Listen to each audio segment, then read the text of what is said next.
Hello friends, చాలా రోజుల gap తర్వాత మళ్ళీ ఏపీ టూర్ వీడియో స్టార్ట్ చేశాను. మీరేమో లైక్ చేయట్లేదు, కామెంట్ చేయట్లేదు. అందుకే వీడియోస్ పోస్ట్ చేయట్లేదు. ఇప్పటి నుంచి కామెంట్స్ చేసేయండి, వరుసగా టూర్ వీడియోస్ అన్నీ వచ్చేస్తాయి.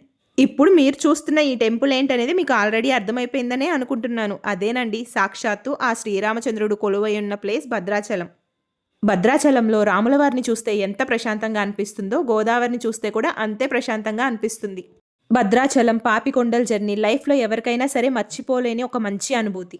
టెంపుల్లో దర్శనం అయిపోయిన తర్వాత అక్కడ నుంచి ఒక 30 కిలోమీటర్స్ డిస్టెన్స్లో ఉన్న పర్ణశాలకైతే వెళ్ళామండి.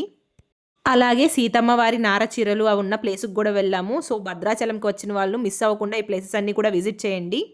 నాకు one of the best thing in Bhadrachalam is Papikondalu boat journey అండి. ప్రతి ఒక్కరూ కూడా లైఫ్లో ఒక్కసారైనా ఈ బ్యూటిఫుల్ జర్నీని ఎక్స్పీరియన్స్ చేయాలి. భద్రాచలం నుంచి నెక్స్ట్ అయితే మనం అన్నవరంకి వెళ్ళబోతున్నాం. ఆ జర్నీ ఎలా ఉండబోతుందో నెక్స్ట్ వీడియోస్లో చూసేద్దాం. బాయ్.